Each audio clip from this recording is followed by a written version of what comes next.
Your Honor, I'm at 6 o'clock if you're ready. Yeah, I've got 6 o'clock. I was going to wait a second and see if Councilman Weller might join us. He just left here, so he should be popping in momentarily. He'll be home. He was here at the fire station. Thank you, Chief.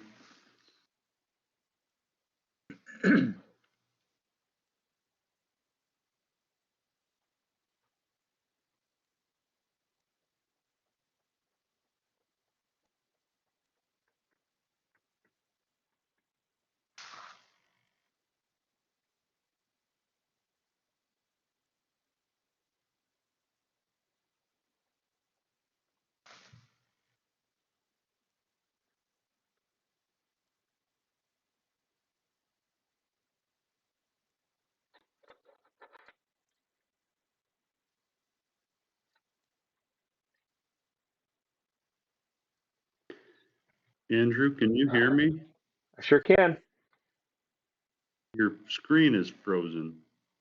It might be happening from time to time. I think it's a bandwidth issue. Okay. Because earlier your screen was frozen too. Oh, okay.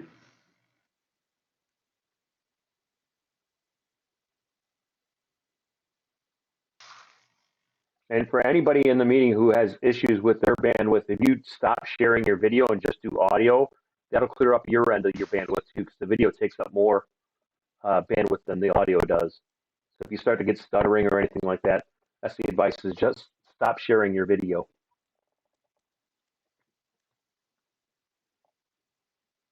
I was just talking with Tony about this.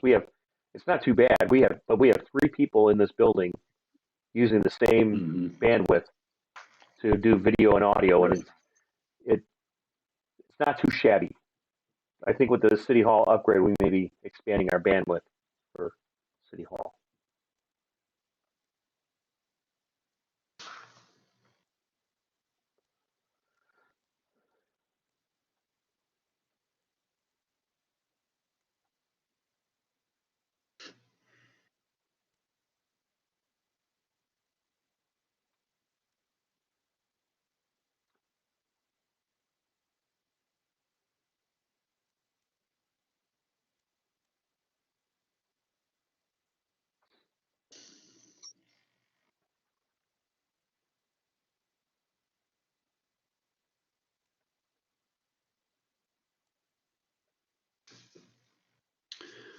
Well, I've got 6:03. We're not going to wait all night, so we might as well get this show on the road.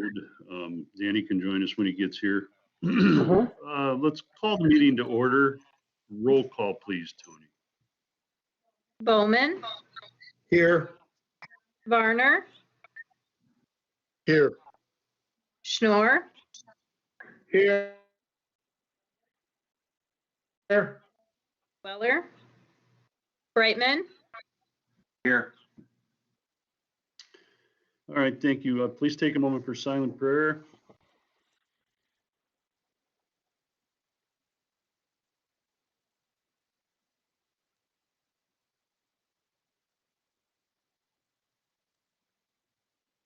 Amen. Please rise for the Pledge of Allegiance.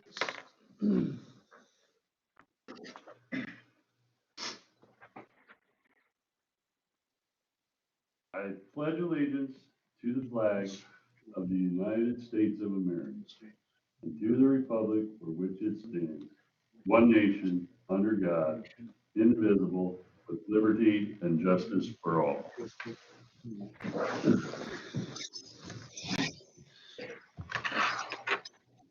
All right, I would entertain a motion for the approval of the agenda.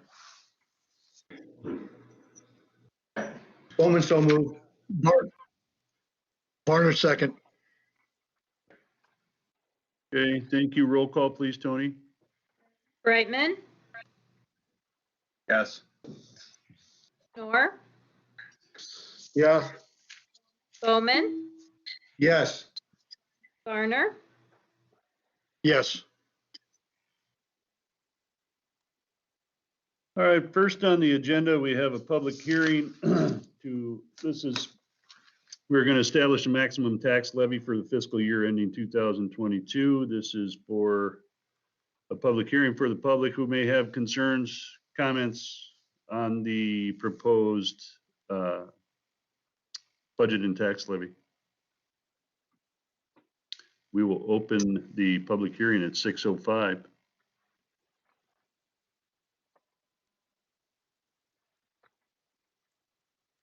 Anyone from the public, has any council member or anyone else heard any input regarding the maximum tax levy?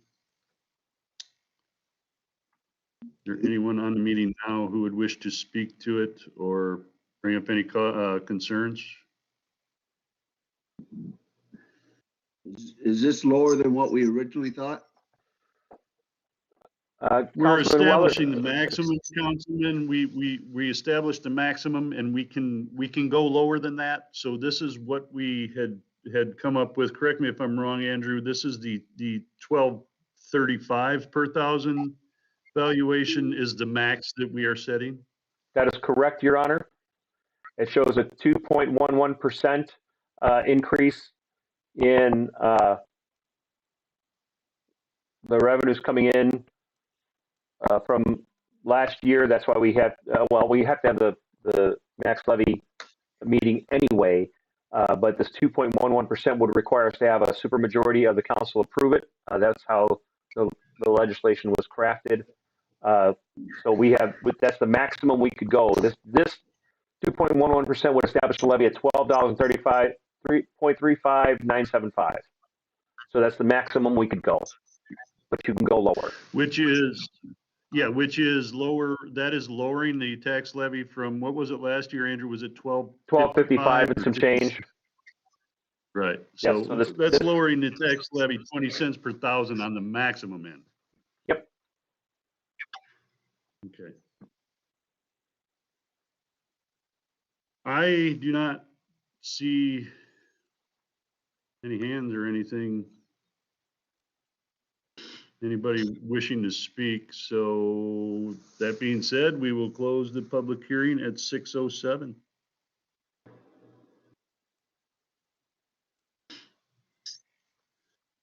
And move right along. Now would be time for public comments on any agenda topics.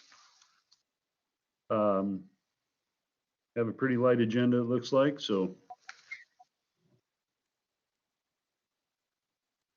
Again, I'm not seeing any or hearing anything from the public, so. We will move forward with the consent agenda. I would entertain a motion for approval of the consent agenda. Varner so move. Bowman second. I have a motion and a second. Is there any discussion on any of the individual items?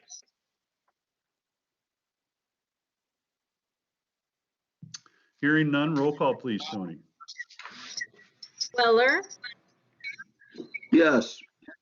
Varner, Yes. Schnorr, Yes. Bowman, Yes. Brightman, Yes. All right, thank you. Moving on to unfinished business. First under unfinished business, the building inspector job description. Andrew, you want to take that? Sure, Your Honor. I'll get to it here in a second. This was the old one. And here is the new version. So what I did is I converted the other information with a couple of notes into this job description format, which is what we currently use. So it just took the language and put it in our format. Now, I was lucky to dig enough around in Tom Rosol's partition on the hard drive to actually find these, so I don't have to retype them all. So this pretty much sums up everything that was in the previous presentation. I did have a couple of requests or questions from Councilman Bowman about some of the things, and I think I sent him an email to answer those things. One of them was right here, this thing about occupancy permits. We don't currently issue occupancy permits other than what the fire code calls for businesses. Typically, municipalities, when a new building is built, will issue an occupancy permit based on the structure being properly built to a standard. And usually that is the International Building Code. And the International Building Code has built into it the ability to issue occupancy permits. Otherwise, you have to have your own code for that. So that's something we would look towards doing. Andrew, Yes. could you pause for a second? Somebody's got some serious background, a TV or something on, and it is annoying. There it goes. Thank you. Okay, we good? Yeah, it sounds good now. Thank you. Okay. So, and the thing for occupancy permits is that if you're having an issue with a property where it's not safe to be in, you can pull the occupancy permit. And then, so when we had that situation with the generator where someone didn't have water turned on and it wasn't a healthy situation, or you have a hoarder situation, which we've experienced in town too, and it's not safe for people to be in. It's not a good living environment, and it's creating a problem for the neighborhood. You could pull the occupancy permit, and that legal allows you to take them to court to say you cannot stay there until this is done. We would look towards going to that at some point. It's just in this document now. That was really the bigger question. Councilman Bowman had presented that. Councilman Bowman, was there anything else that you had questions about? Because you had mentioned about the appeals board, but we do have a board of adjustments. That's what that is. Was there anything else that you wanted to touch on that you had questions about? No, sir. No, you've answered my questions. Thank you. Okay. Did anybody else have any additional stuff they wanted to toss in with this building inspector position? You see at the top, I added that they report to the Public Works Director.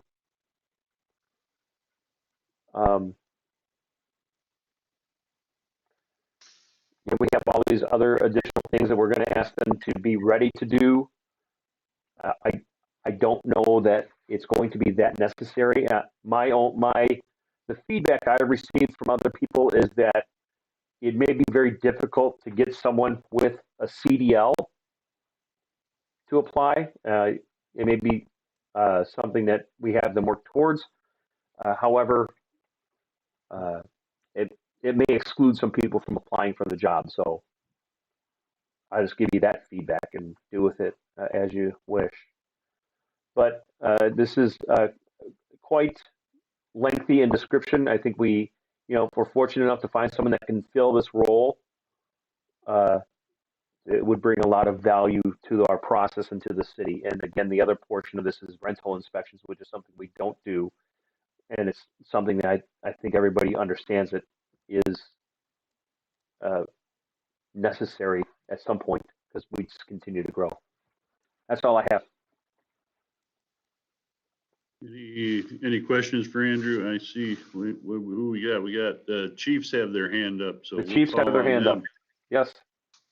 Thank you, Your Honor. I guess I just was checking the last I knew. I don't know if I missed something, but is that the direction of the council that this position would be reporting to the Public Works Director? Or I didn't know. We had a conversation about lots of different things. I know they're going to get pulled in a lot of different directions. I just saw that was in there. I didn't know if that was the wishes of the council or.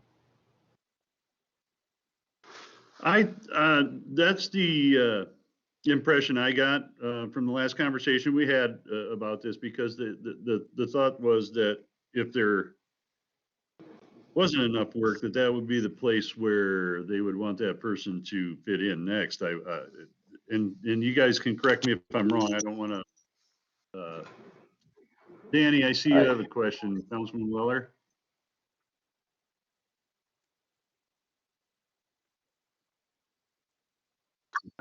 I've been thinking about that. I was wondering if maybe instead of the public works, maybe it ought to be the fire chief, like it was in there before. And then him and the public works director could coordinate if on whether or not this inspector was freed up to help them. Is there a reason that you would prefer him to report to the fire chief? Well, I think when we get into some more of these nuisance and the rental property inspections and stuff like that, I think he's going to be referred more to the fire chief on that stuff, as for fire hazards and stuff like that, than maybe he would be to the public works director. Yeah, I think to Andrew's point, this person, this position is going to get pulled in a lot of directions, because he's also going to have to work with the police, and I'm sure they're going to have to go on nuisance calls with him from time to time, et cetera. So I don't know that it matters who he reports to, he or she, actually, but I see Councilman Brightman has a question. Councilman Brightman? Well, I guess I don't understand why this position can't report to Andrew. I mean, I guess who's going to be giving him direction as far as goals and objectives for the year? Who's going to be, Andrew should know everything that's going on with that position. I guess Andrew's in charge of the other city employees. Why wouldn't he be in charge of this one? Well, if I could, Your Honor, I think it's just a matter of who the direct report is. Right. So, I mean, from that standpoint, it makes no difference to me, because, and I think you're right, and you're making the point that this individual is, when they go on nuisance calls, most of those nuisance calls are going to be police department related. Some of the inspection stuff will be fire department related. And some of their alternate work will be public works related. And some of the work will be city hall related. So it's very tough. It's tough to nail something down like that. But then, who is the direct report? Maybe the city clerk is the direct report. That could very well be, and yeah.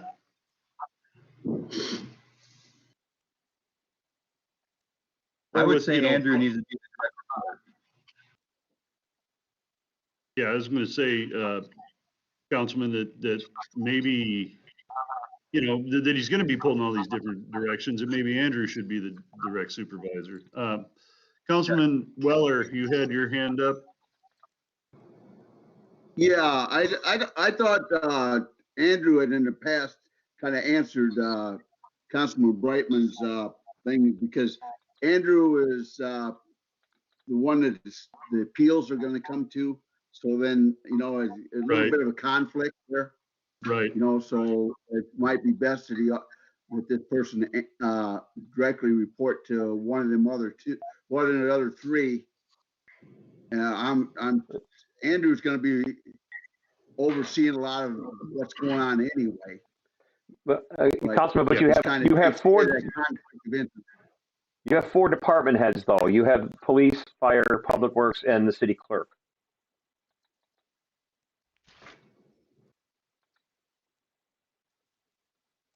Yeah, I forgot that one, but yeah. Yeah. You know, but I think you answered that before. You know, it kind of takes away that conflict of interest when it comes to appeals. Councilman I Bowman, think that, you had, oh, I'm sorry. Go ahead, Councilman Bowman. All right, thank you. Yeah, Your Honor, I'm a proponent of the individual reporting to the Public Works Director.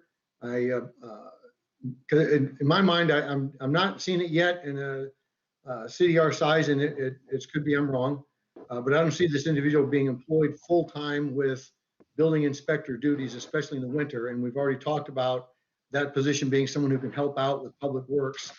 So to me, it makes sense that individual would report to the Public Works Director.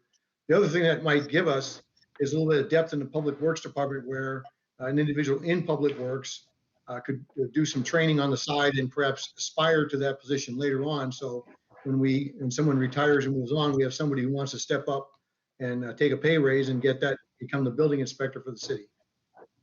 That's it. Thank you. Valid points, all of them. Any comments on that? I think Councilman Bowman makes a good point there on that. Well, you know, and here's the situation. I mean, we can float this out that this is the first year we're doing it, and we'll see what works and what doesn't. And if it doesn't work, we can just change it. Yeah, good point. Well, you know, I'm comfortable with whatever council directs on that, and you know, we'll play it by ear and see how things go. Yeah. Is council okay with leaving it the way it is with the reporting to the Public Works Director? Is everybody okay with that? Yes. Yeah, I'm okay with it. Yes. I don't Yep, agree all with that. good. That's fine. It's all good. Okay. So Okay. we'll continue on with this, and I think in April we'll put out for the position, maybe at the end of April, and maybe hopefully interview by the end of May or middle of June, and then have this position filled by July. And I may if all things are working out well in this current year's budget, and there's money available, there's space available within that area, then we can certainly go ahead and hire that position earlier if we wanted to. But we'll keep an eyeball on the budget and see what happens. Okay. We good? Great. Thank you all very much. All right, thank you. Next, under unfinished business, a discussion on roles of elected officials committee results. I believe that was Councilman Brightman and Councilman Bowman, correct? Yes, Your We Honor. tabled this about a month ago, I think. Yep. In the essence of time, so we will let the committee take this over. Councilman Bowman, Councilman Brightman, go ahead. All right, so if it's okay, I'll speak first. I hope everybody's had a chance to read the material we provided. As you can plainly see, the material we developed for the mayor is certainly not in any condition where we would want to try and approve it as a resolution or as an ordinance tonight. But it's something to start with. What we're looking for, and Councilman Brightman can weigh in, of course, is we're looking for guidance from the full council on how to move forward with this. I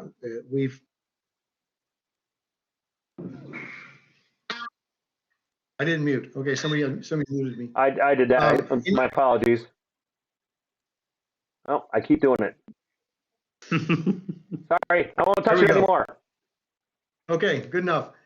So anyway, what we looked at here and what we presented is some clarification in the roles and responsibilities of the mayor and the city administrator, because there was some issues with that, in the past few months. Everybody's aware of that. And we looked at the DeWitt ordinance as a model for the mayor. Now, there's some other things that come up. For example, as I was ruminating over this, I think I mentioned this last time we talked about it.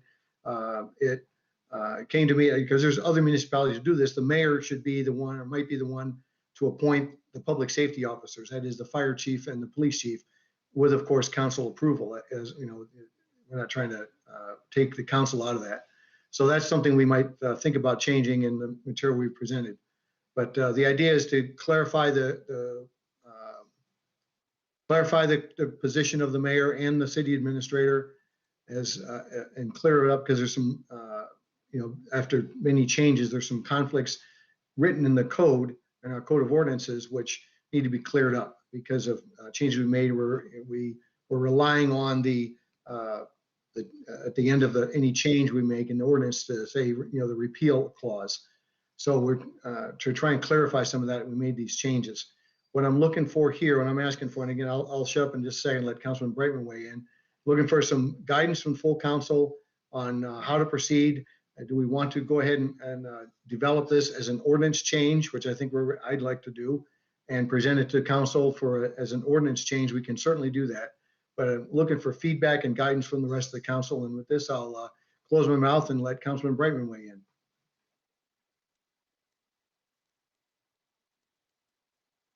Thank you, Councilman Bowman. So as we revisit this and as we looked into this, it really goes back to when these were established, when there was really no city administrator. And, the government was relied on the mayor and the council. And we feel that it's just time to get our ordinances and our rules and procedures in place as we're running the city today and into the future. So this is because it may not be the same mayor, it may not be the same council, it may not be the same city administrator, but at least we're being proactive and we're getting these things set, and we're hopefully going to move in the right direction with all your guys' input. So that's all I have. All right, if I might, then you guys are asking for the other council members to contact you with their input regarding this. Is that is that what I'm hearing from Councilman Bowman, Councilman Brightman? Is that correct? Absolutely. Yes, Your Honor. Okay. So I guess council, you have your directive from your peers to contact them regarding this stuff with yays, nays, or any other input you may have, I'm assuming. So I agree with both Councilman Bowman and Councilman Brightman. It's time that we get this cleaned up and make sure we know going forward, we have everything in order. I agree. And I appreciate you guys taking the time to do the work on this. So I do have John Fry's hand up, so we will, Mr. Fry. Your Honor, I think what I heard was that council members are urged to contact in a non-public hearing setting other council members, which would likely constitute a violation of the open meetings law. So I think that you need to have some expression. What I'm hearing is that, it boils down to this: is the mayor or the city administrator going to appoint the police chief and the fire chief? Right now, the city administrator does that with the advice of the council, according to what has happened. And the sequencing of the ordinance, and Randy has researched that pretty carefully and is in a position to address it. But I don't think we can do it in private. I think we have to do it in a public setting. And if it means each council expresses their preferences and then directs the attorneys and staff, perhaps with input from the committee, to redraft. I don't think the drafting is going to be very difficult. What we need to know is, what do they want? Is it the mayor to make the appointment or the city administrator to make the appointment? Well, take it. If I may, John, it's not just about that. It's not just about that. It's about the overall functions of the mayor and the city administrator we're trying to clean up. So it doesn't, Sure. It's a multifaceted thing. And I see Councilman. Go ahead. On this particular point, Your Honor, we've got a police chief who is retiring, and that's something we're going to have to move on in the very near future. So that particular issue is one that rises to the top of the stack just because the necessity of making that appointment is going to be upon us very shortly. The others certainly require attention as well. Well, I've highlighted this section here, gentlemen, about appointment of officers in 2-2-3, where it says the mayor shall appoint the director of public works and city clerk and the building inspector. And just so you know, that that's probably ordinance 592 passed in 1991, with some of that done previously in 1980 as well. So this is one of those examples where we have a pretty strong conflict with what our other ordinance says. So, you know, it's not just about, as the mayor points out, it's not just about the police chief and fire chief. It's about all the positions, essentially, even the building inspector. Yeah, well, I think that goes back to the building inspector was a part-time gig that was, it wasn't, yeah, it's not like what we're looking to do. Councilman Bowman, you have something? Yes, Your Honor. Just to address the Mr. Fry's concern, which is valid, and I apologize for that. I wasn't thinking when I said that. But what I'm proposing is this: perhaps Councilman Brightman and I could get together and draft the ordinance and bring that ordinance change in full. Because what we've got here is a copy of DeWitt's. I'm suggesting if Councilman Brightman and I got together, we could draft the ordinance and bring it to a future meeting for the full council's approval. We could perhaps, that would, I think, answer the concerns about violating the Open Meeting Act. And Yeah, I would. If any council members have anything, like I said, I'm hoping everybody had a chance to read this material. If anybody has any feedback, they can certainly provide it right now. And Councilman Brightman and I can include that in the draft ordinance before we bring it before the full council. I'd like to bring John Fry back in on that note. John, can they not, I mean, the remaining three council members they can contact Councilman Bowman or Councilman Brightman with their input, can they not? Well, I think if they're going to be, we're looking at open meetings, the criteria is discussion and deliberation. And, you know, if you're getting all council members talking to each other about their respective opinions, the argument could be made that there hasn't been deliberation, there has only been discussion, but it is a very fine line when all of the people are talking to each other about a matter of city business that is not taking place. I mean, I really think the better approach is to work down through it in either a work session or a council meeting, and have the council members express their views in public. And once they've done that, I mean, they don't have to decide on the wording of an ordinance. What I would envision is we want the mayor to make these appointments. We want the administrator to make these appointments. The intent, and then instead of the attorneys should be drafting an ordinance. I don't think the council members can present something to the attorneys with their suggestions, but you know, the job of final, our rules say that ordinances must be reviewed at least by the city attorney. So if they want to put something together for review by the attorneys, we may have some suggestions or thoughts before it comes to the council.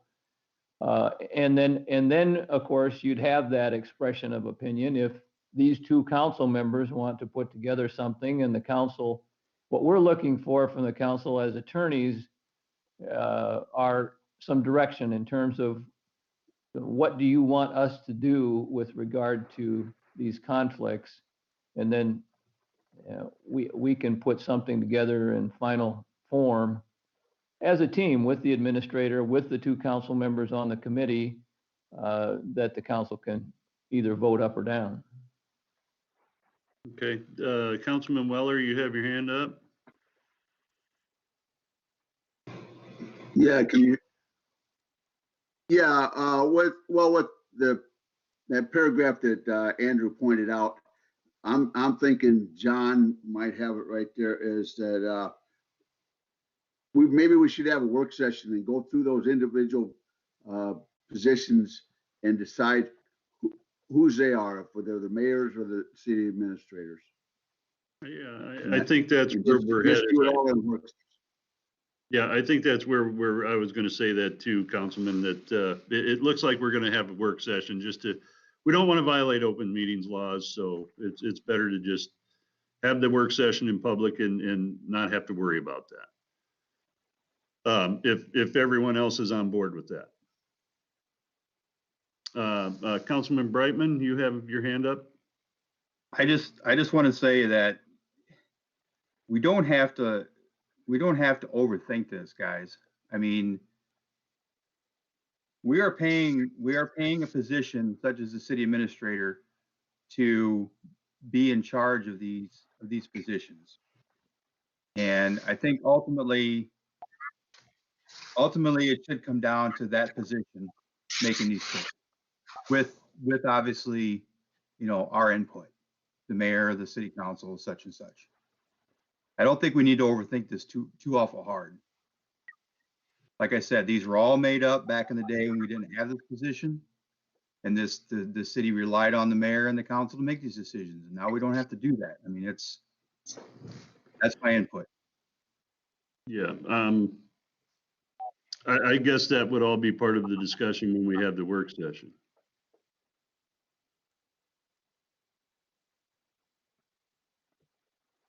Yes?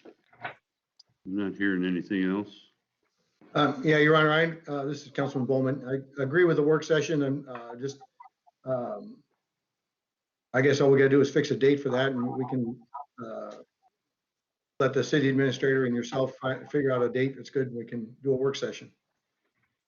Yeah, we could do it at a regularly scheduled council meeting as well if we, if that's. I have the suspicion that our next council meeting will be pretty short on the agenda. We should have the city hall bid letting or a bid award, and we'll have we may have the bidding for our phase 2 project ready for that meeting as well. I'm not sure, and then the budget approval, and that's about it as far as I see. Okay. So even the next meeting might be beneficial to do that. Okay. Works for me. Your Honor, Randy Current has his hand up. Yep, I see that. All right, Randy? I just want to, can you hear me now? Yep. Okay, I just want to remind everybody that back to what we determined in 2016 is that while the printed code does have a conflict, when the city administrator position was established in 2006, there was a repealer clause that repealed the conflicts and between the duties of the mayor and the administrator, so that in our opinion, while the conflicts never got removed from the written code, they were actually removed as an enforceable provision of the code. Now, the council is certainly free to revisit those issues and do whatever you want to, but to say that there is a conflict there now may or may not be an enforceable statement of fact, based upon the way I've researched the matter and have offered an opinion. So, but again, it's certainly within the council's prerogative to change any of the duties of the administrator or the mayor going forward. Right.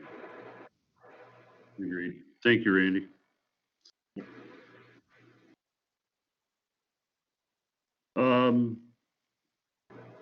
Work session then at the next meeting, is that okay with everyone? Yeah.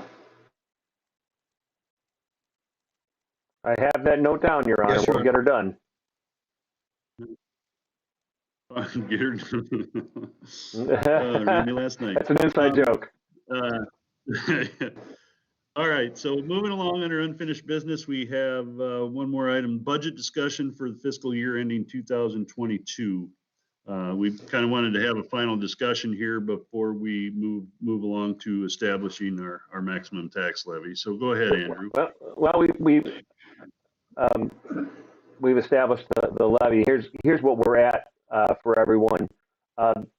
We decided to find a little more trimming in the budget and the revenue side. We have the levy lower to $12.25, 748. You see that right here. We took some of the revenue side out of here for employee benefits. We knocked 20,000 out of that. And the rest of the employee benefits funding will come from up here on your property tax, your general fund property tax money. So it's not that it wasn't that difficult to do. It's just a little bit less money coming in on special revenue side, and that's fine. I think maybe in the future, if we start to trim more, we'll trim more from over here. Which you see, it says FICA and IPER, that's an extra tax you get to throw on if your general fund levy is at its limit, which is this limit right here. When you hear us talk about the 810, that's what that is. So Yep. There's a lot of things that you can't do if you're at the 810. This the emergency fund is what you can use if you're at the 810. This FICA and IPER's extra revenue is only if you're at the 810. And really the goal is, this one, the police and fire retirement is going to be very difficult to not put in this line down here for special revenue levies. But if we're doing well up here in our property valuations, that will increase this amount of money based on our levy. And we could eliminate this, the 7466 and the 54245 eventually, getting us down to being able to deal with just the 810. Because on the back end, you see, too, here's your debt service levy, which is $2.12-ish, $2.13 is what the property taxes are paying for on our debts, which isn't a whole heck of a lot. That's where we're at with that. You see our annual change is now only 1.09%, which means we do not need a supermajority to pass this budget. You only need 3 council members to vote in favor of the budget to get it to pass. Nothing else really changed except on, I'm sorry if this goes quickly and stutters here because it's just on a PDF. Really the only change from what we had at our last budget meeting was on the summary page, which is here. This number went down a little bit. Here, it won't highlight for me. The 43538, I can't remember what that was before. So that's that situation. So in essence, we've established the maximum. Go ahead, Your Honor. I was just going to say, we've established the maximum tax levy at 1235. Yep. And this is dropping the tax levy down another dime. Yes. Trying to help out while we have the ability to help out since, other entities are going to raise taxes. We're trying to help our folks out as best we can. So instead of 1235, this would set our levy at 1225. So it'd be a 30-cent decrease in the per thousand in the overall tax levy from last year. Correct. And why I bring this up, why I talked earlier about the 810, Your Honor, and the special revenues, is this line here is the 43,000. That's the special revenues. This is where we're getting our surplus from, and in order to get to that, I have to eliminate that special revenue for IPERS and FICA. Right. So that's why I want to be able to try and attack that next year, so that we can hit this over here, because then we're just going to continue to build a general fund, even further, which is fine. But again, understand that this is just a projected surplus that assumes that we're going to spend everything that's coming in, and that's just not true. Right. Right. Any questions from council regarding that? Any of that? No, it's great news. I mean, this is what we've been working hard for how many years, and it's just awesome that we can get to that point and do everything we want to do and continue to keep the general fund healthy. And I mean, if nobody's proud of that, then shame on them. Couldn't have said it better myself, Councilman. I think the citizens are looking forward to a little relief. Absolutely. Well, and All right. but to both councilmen's points, this is the ultimate goal of expanding your tax base, growing your tax base. So when we grow the city, yes, it brings more responsibility and more work for us to do, but we're bringing on enough of the tax base so that we don't have to increase the tax rate, because you're always going to need money coming in to do those things. But the more properties you bring that are developed, that are worth that bring up the property value of say a bare piece of land, like is the example over what's happening with the Nave meat plant. That's an improvement on a property that's a $3.5 million improvement on a bare piece of land. That's a huge development for the city and a huge revenue source, so that we can decrease the levy overall to people. And that may distribute small amounts to everybody, but every nickel, every dime on the levy counts. And that's what we're working towards doing. We're trying to find ways to continue to make that happen, continue to expand services, continue to grow, and continue to bring that levy down. And I think it's going to continue to happen because the city has been very successful. City staff has been very successful in finding alternate sources of revenue, especially Chief Schutte. Hats off to him for digging for that stuff. He's like a mole there, finding money in the ground.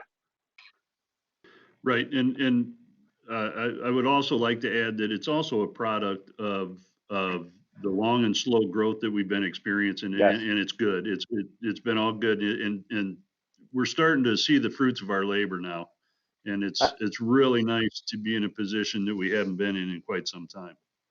And Your Honor, this doesn't show on this page, but I'll get folks to understand this.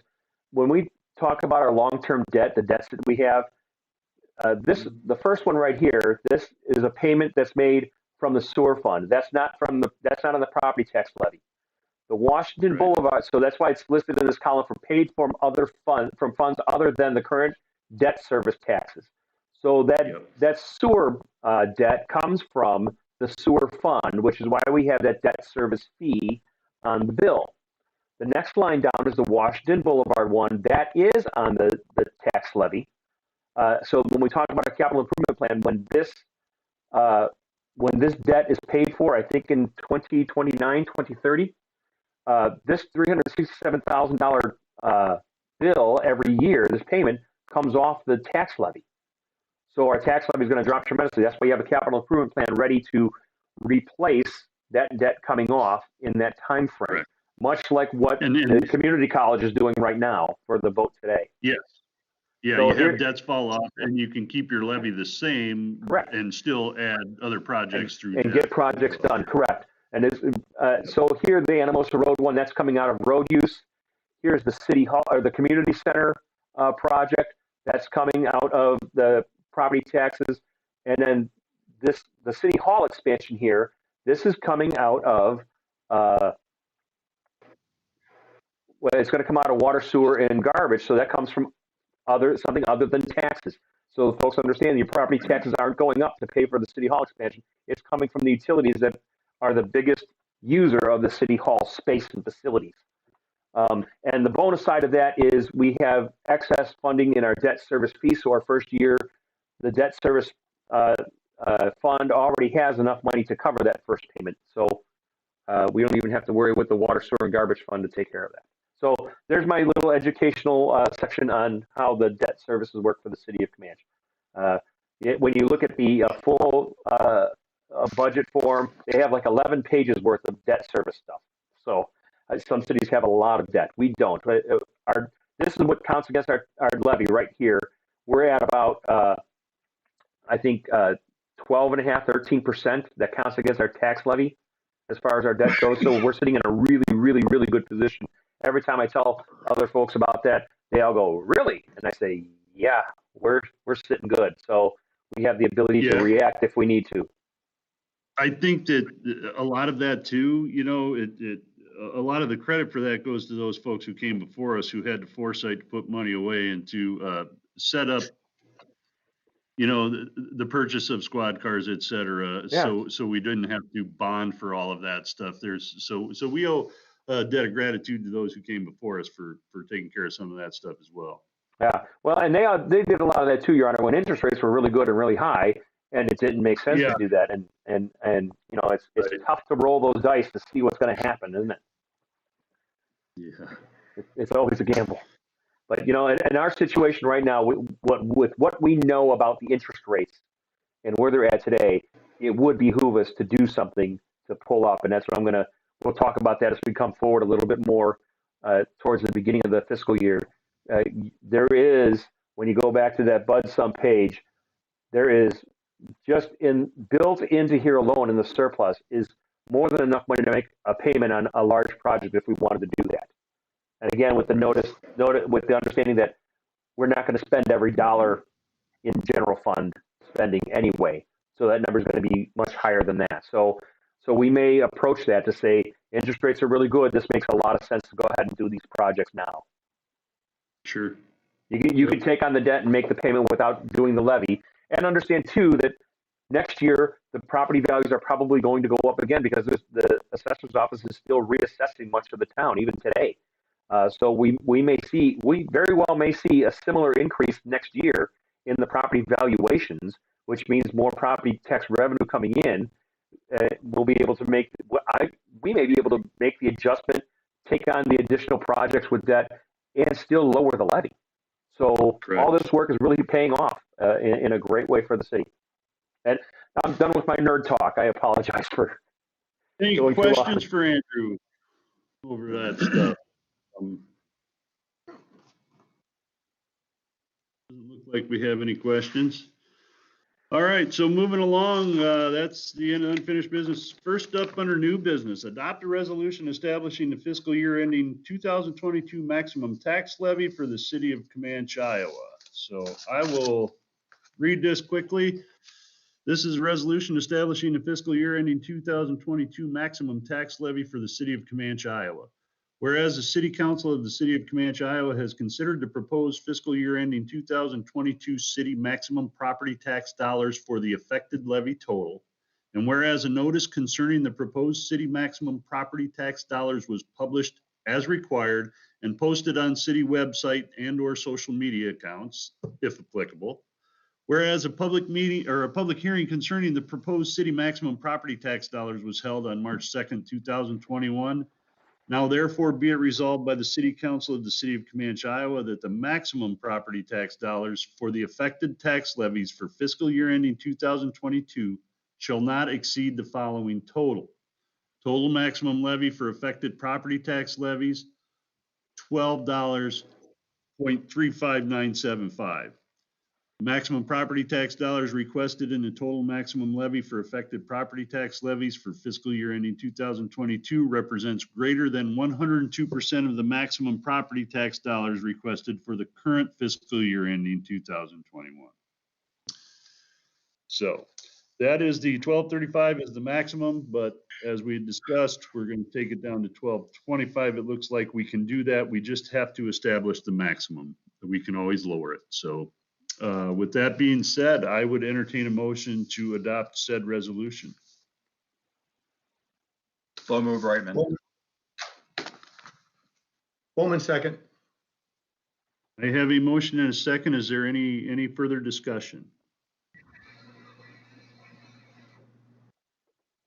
Hearing none, roll call please, Tony.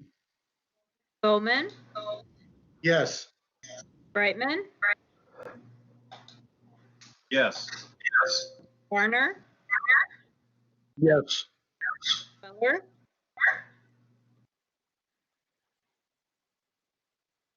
Oh, we lose him? Weller was muted. Weller. Weller, Yes. No wonder I didn't get Snore? the motion in. Yeah. thank you. All right, thank you. I would, again, thanks to department heads, Andrew, city staff, council for the hard work on the budget this year and for all the hard work over the years and getting us to the point that we're at now. It's good to see. Next up under new business, approve an agreement with ECIA to create a parks master plan. You want me to, or you want to take this, Sure. Andrew? No, you go right ahead, Your Honor. Well, I was just, Andrew and I had a discussion, and we've been wanting to get this Parks Master Plan done. So we contacted ECIA about this and something else, and they said initially they weren't going to be able to get to us. They were booked up until the fall, and I kind of voiced my displeasure at that time frame, and lo and behold, they came back and told us they could start on it in March. So they're going to work with the Park and Rec Commission and the City Council to help create a Parks Master Plan that will incorporate the ADA transition plan and anything else we have for our parks. There, you can see on the screen, it's going to cost us $833. ECIA is going to kick in a third, and EDA funding is going to kick in a third.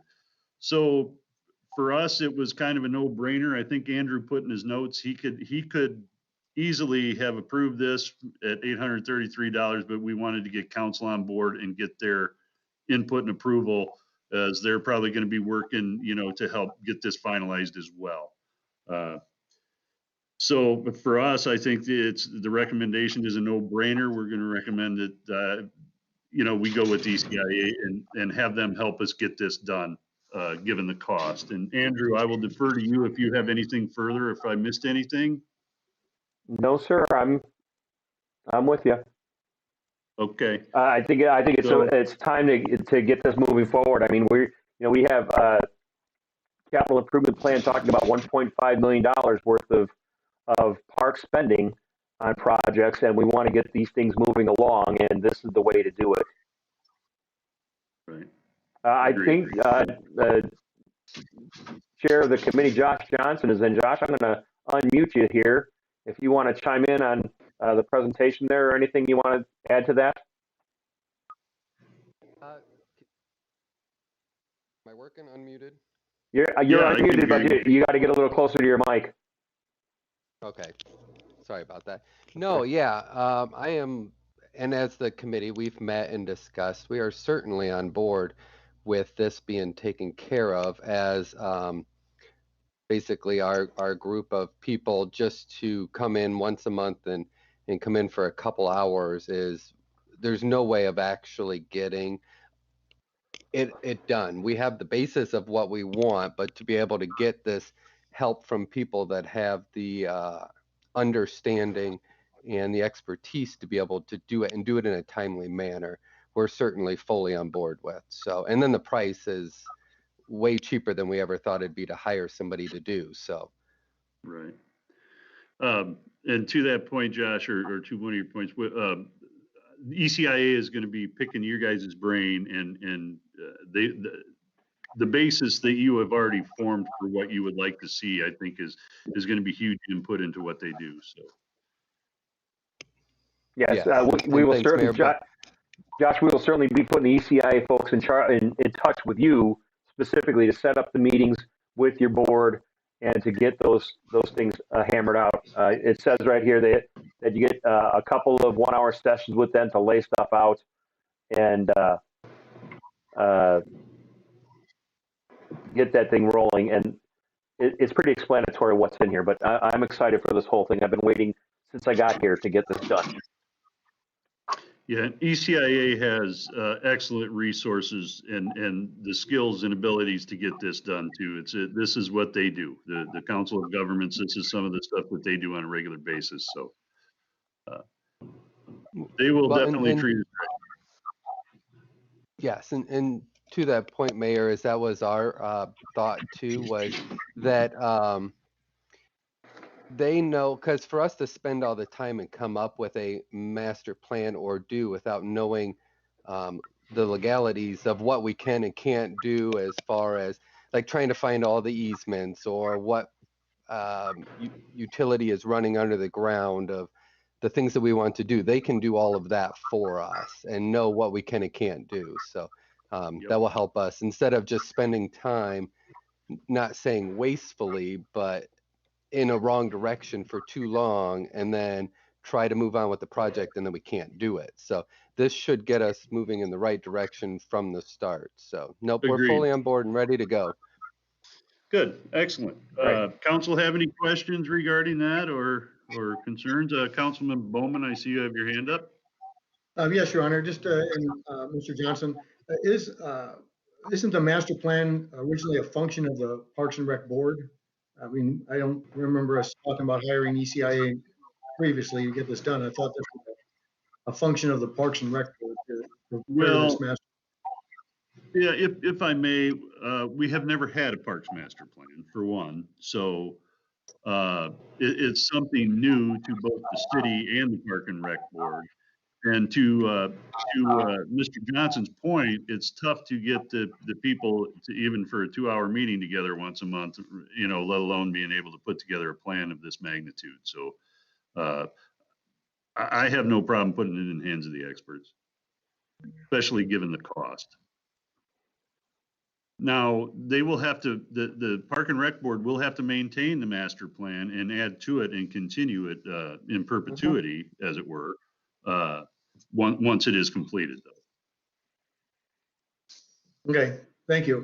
My concern was just, it's not the amount so much the principle to me is we're spending tax dollars on preparing this plan or, with hiring the vendor, and it's a total of $2,500 of tax dollars from various sources. And I thought this was what the Parks and Rec Board was also for. Councilman, if I'm wrong, I'll add to that, Councilman, to say that actually having the plan and writing it down and having the booklet assembled, there is a lot of technical mumbo jumbo that needs to go into those things.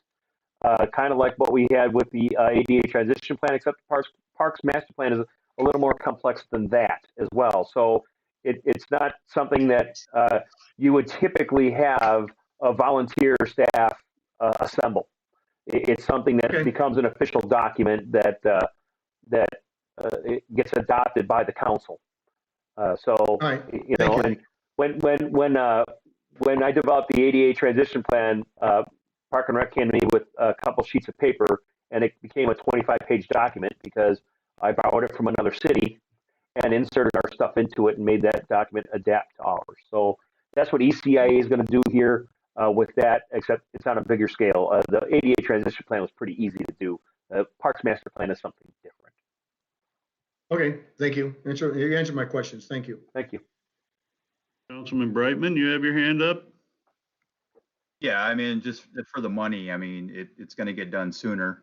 It's going to get done, obviously correct and to the T. I mean, all the I's are going to be dotted and the T's are going to be crossed. So, the Park and Rec Board, I mean, they all have jobs and it takes a lot of time to come up with something that's this magnitude. And, we'd like to have this done sooner than later. So I think we're doing the right thing.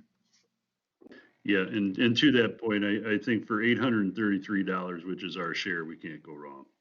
So exactly, I agree.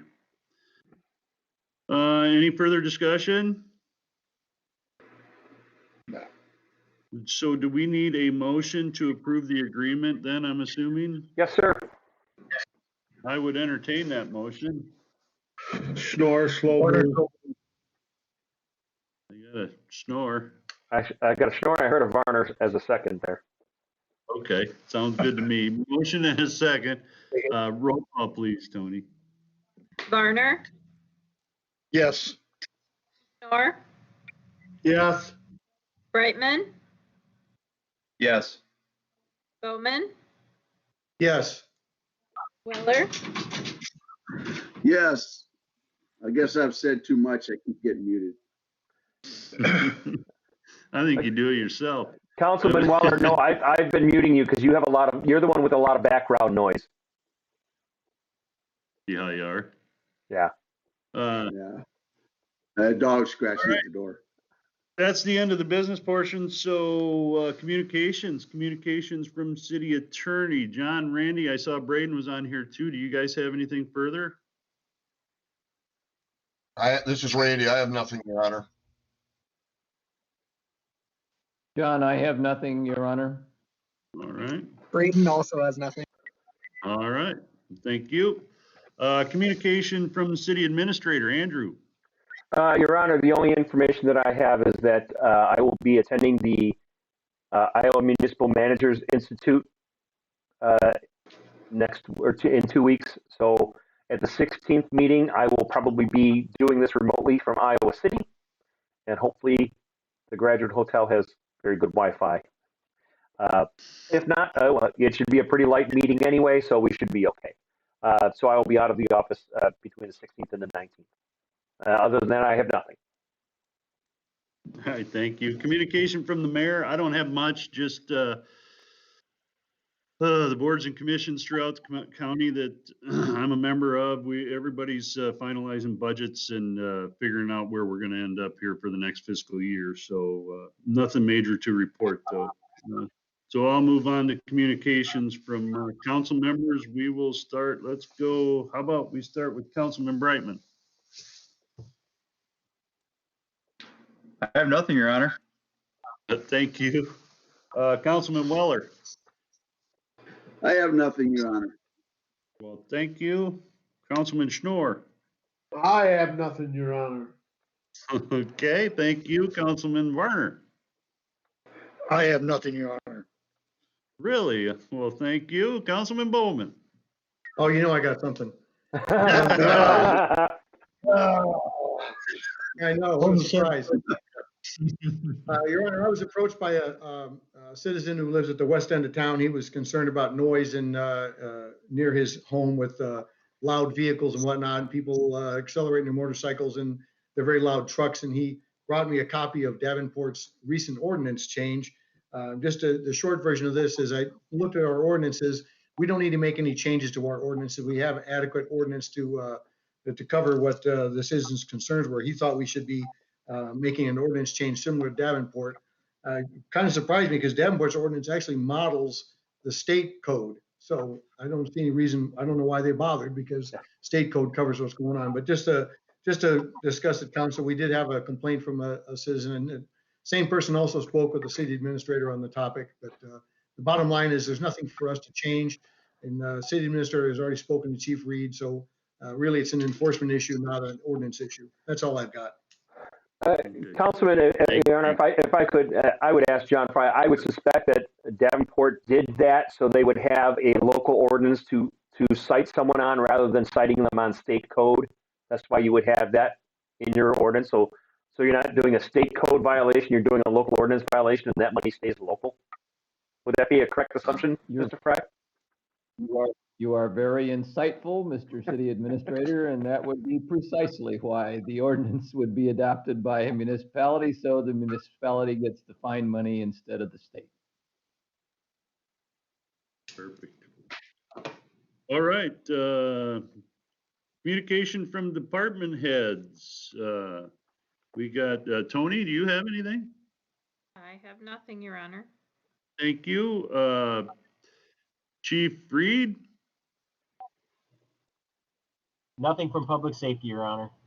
Nothing from both of you. Okay, thank you. Public Works. I saw we had Daryl was here with us, but Nate's been on here. Nate, you have anything for us? Is he still on here? Oh, hello. Hello. Any report from Public Works, Nate? Oh, yeah. All I'd say is that our water affidavit started today. Other than that, I have nothing. Mm-hmm. All right, thank you, sir. That's all department heads. Anna's not on here, right? Public comments. Anyone from the public wish to speak?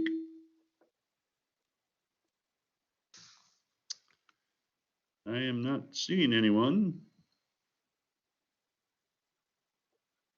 Council members' request for placement of matters on future agendas, and that's going to go away with this G-Works software eventually. So. Oh yes, Your Honor, if I could, you all received an email invite. At the next meeting, we'll try and, well, actually, this will work better if I just email you an appointment, because if I email you your login, you have 1 hour from the time I email it to you to log into G-Works to create that account. So I will find out the hard way. Yeah, we found out the hard way. So I'll work with setting up an appointment with each council member to try and get a time set up when you're available, so we can talk on the phone and I'll talk you through it and being able to get you to log in. The mayor has seen the software, and it really is fantastic, especially the agenda setting portion of it. And it's going to be very much hands-on for the mayor to have the direction of the agenda and adding things, and council members will be able to add things, and it's going to be much more fluid that way, so that it'll be more hands-on for everybody. It really is pretty nifty. All right. All right. Well, with that being said, we are down to closed session. And so I would entertain a motion to move into closed session to discuss an interest in real estate. Bowman, so I'll moved. make that motion. I got a moment, Dan. Mr. Councilman Weller, you want to second that? Is that what I hear? Yeah. All right, so we have a motion and a second to move into closed session. Roll call, please, Tony. Schnorr, Yes. Bowman, Yes. Brightman, Yes. Varner, Yes. Weller. Yes. All right, thank you. Before we We roll, will- Andrew, We will stop turn off the streaming on YouTube, and we will restream when we reconvene.